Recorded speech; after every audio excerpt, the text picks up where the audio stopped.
right, moms, here we go. We're talking mental blocks. Mental blocks 101, because I know a lot of you are struggling with this, and the more you know, the better you can do as a parent. And what happens with mental blocks is we all sort of try to analyze it, try to figure it out. And if you don't really understand what's going on, you're not going to be able to help your gymnast. All right, so here goes. So number one, mental block is not a choice. There should be no punishment. There should be no motivation. There should be nothing that is going to assume that your gymnast is choosing not to do a skill sometimes or doing it other times. So I'll hear a lot of things about coaches who punish if a gymnast balks. Just recently, heard about a gym where gymnasts, if they balk, more than 2 times, they have to climb the rope. Those are punishments. What you need to understand is that a mental block is not a choice. Your gymnast's brain is taking over and is literally putting the brakes on your gymnast's body. So your gymnast can do the skill. Her body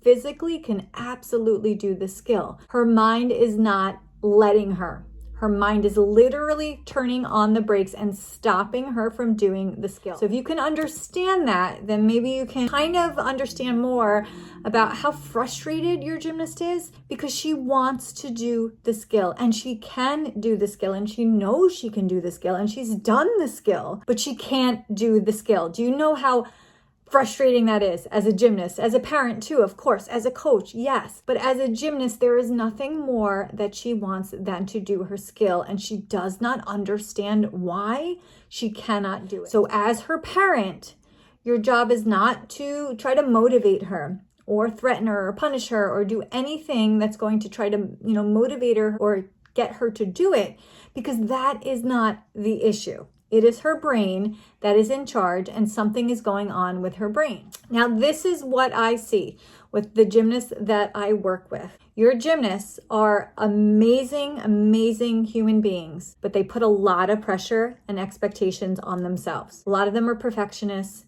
They want to do well. They have high standards, which is all amazing. But what happens is over time, they've learned to talk really mean to their brains. They get mad at themselves when they can't do something perfectly, or the first time or the second time or the third time. And so what happens is their brains learn not to trust them. Their brains are like, well, if you're going to be mean to me, then I'm going to take over. And if I feel like there is a threat here, then I'm stopping you from doing the skill. So their brain is literally in charge, but they are the ones who are really mean to their own brain, okay? And that's where the issue lies, because all of us have this fight or flight or freeze response. And back in the day, right, it was the cave people trying to run away from any type of threat that might have been there in their environment. We don't have that now, but the threat that we do have is the pressure, the expectations, the timelines, the deadlines, the having to move up a skill, having to do the skill right now, having to perform it in front of judges.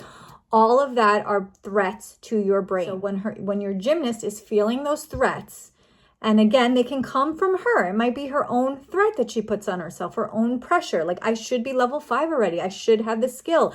I don't want all my teammates to be better than me. I want to prove to my parents that all their money invested was worth it.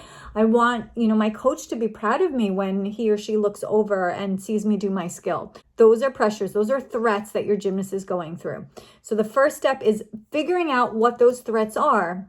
But when your gymnast's brain is feeling that threat, it puts on the brakes. That's that freeze response in the fight or flight or freeze response, and is literally stopping her, okay? It's like that deer in headlights, right? Like the car's coming at the deer is supposed to be running away, but instead its mind, I don't really know how the deer's mind works, but it's stopping it. And the deer is just like standing there. That's exactly what a mental block is. Your gymnast wants to go for it, but her body literally freezes up and just hangs out there in that frozen moment and doesn't allow her to do her skill.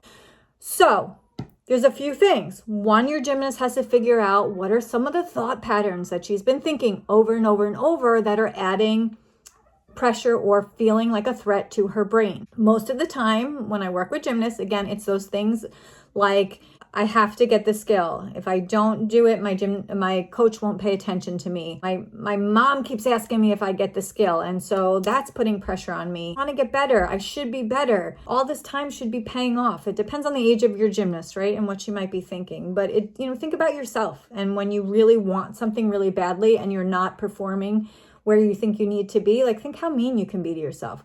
Well, our gymnasts are doing this all the time, all day, every time they step foot in the gym. Okay? So their brains are mad at them. Their brains are going, you're too mean to me. You're giving me this threat. I don't like it. I'm going to shut you down. I'm shutting your body down. I'm shutting that skill down.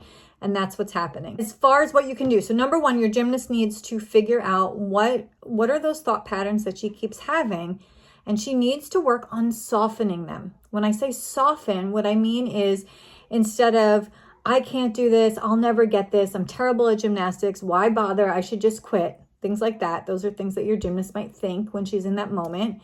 She's got to learn how to just be a little nicer to herself. All right, I can't do this now. That really stinks, but you know what? I'm going to keep trying. I know if I keep trying, eventually I'll get it. I always do. I have to be a little more patient. I've got to work with this. I can do it. You hear how that's a little softer? That's what I try to teach my gymnasts to do, is just talk a little nicer to their brains, to soften the harsh words. Because as soon as your brain hears those softer words, then the brain goes, all right, she's not a threat anymore. Okay, I think I'm going to take my foot off the brake and let her do her skill because I don't feel that threat. I don't need to freeze up. All it takes is this little adjustment. But what happens, parents, is that your gymnast is mean to herself. Then she goes to the gym. She's got a coach who likely is impatient, frustrated with her, and is mean to her. Either, will punish her if she doesn't do her skill, will not pay her attention, which is a form of punishment, because if she's left alone on the side to do her own thing, she feels like she's not worthy of attention. So that in itself is like a punishment. And then what happens is she dreads going to the gym, because now she's like, oh, I'm not going to be able to do my skill. Coach is going to be mad at me or not pay attention to me. I'm going to be embarrassed. Everyone's going to watch me, or I'm going to get left behind, right? And all these things just sort of perpetuate the cycle of not wanting to go to the gym, not wanting to do the skill. And she wants to do the skill. She wants to do it. It's just that she gets to this point of like, why bother anymore sometimes. However, it's not a motivation issue. So I don't want you to take that as, oh, I need to motivate her. There's no motivation necessary. So that happens. Then she gets in the car and you're like, did you do your skill tonight? Did coach help you? How's it going? Why don't you try this, right? And you bombard her with 1,000 million different tips. Okay, that is more pressure, more threat to her brain. Number 3 is being able to work with her brain. And this is where a really good coach comes in handy, because a not so nice coach won't let her do this, and that can be frustrating. Working with her brain means she goes in the gym, she tries to do her skill, she balks, she can't do it. She goes, all right, well, what can I do today? Do I need a spot? Do I need to go in the pit? Do I need to go on the tumble track? Do I need to do it on low beams? Do I need to do something that is, a lesser progression of my skill? And if that's the case, she works on it that day. If she feels like maybe she can move up a little bit in that same practice, then she'll try again. If it doesn't work, she goes back down. It's this up and down, up and down, up and down. And it's frustrating, but it's the way to make her brain feel safer. That's the way to work with your brain. And then one day she might go in and her brain is like, all right, you're totally fine. I don't feel so much threat today. Let's do a round off back handspring, back tuck. Her brain allows her to do it. But then the next day she might go in and maybe she's been thinking a lot about like, oh no, I got my round off back handspring, back tuck yesterday. What if I can't do it today? Happens a lot. Parents, that happens a lot, where she'll get it and then like there's this anxiety of, what if I don't get it the next day? What if I don't continue to do that? That's a threat that her brain perceives. The next day her brain shuts her down. All right, so that's why you've got that roller coaster ride. But a good coach comes in handy by being patient, by allowing her to go down and do those progressions, by spotting her if she needs it, by not making her feel terrible if she can't do it, by not punishing her if she can't do it, because again, it's not a choice, it's her brain. That's where a good coach comes in handy. If she's not blessed with one of those, it makes it a little bit harder, but she's got to be able to listen to her brain and sort of do the things that she needs and be an advocate for herself, or you can help her and be an advocate for her too by having a meeting with the coach and talking about things like that. And then it's just hanging on for this roller coaster ride, because your gymnast has been thinking these thoughts for a long time. She's going to practice softening them. She's going to practice doing something that makes her brain feel safe in that practice over and over and over again. It's like rinse, repeat.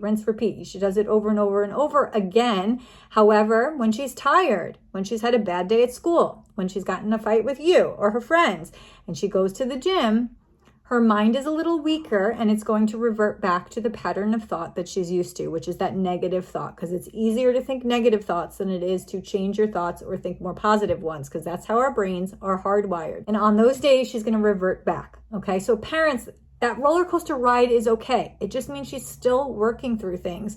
But what tends to happen is we all get impatient because we're like, well, she did it. Why can't she just do it from now on? Why does it have to be this up and down? It's an up and down. That's the process. You just have to accept it. You have to go with it. You have to have patience.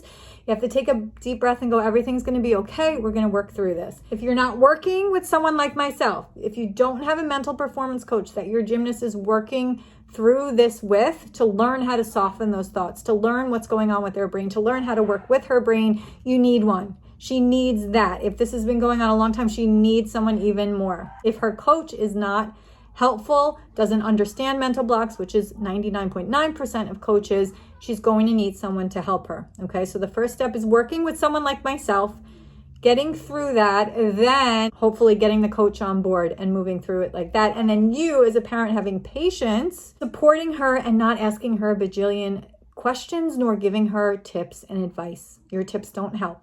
Even if you know what you're doing, I'm a mental performance coach. My kids don't want to hear it when I give them the tips as it relates to their sport because I'm their parent. They don't want to hear it. They're going to automatically block me out and it's going to feel like a threat. So don't give tips. Be there for the hug, the support, the encouragement, whatever you can do to, talk to the coach or help with that. That's it. You got to go along for the ride, fasten up your seatbelt.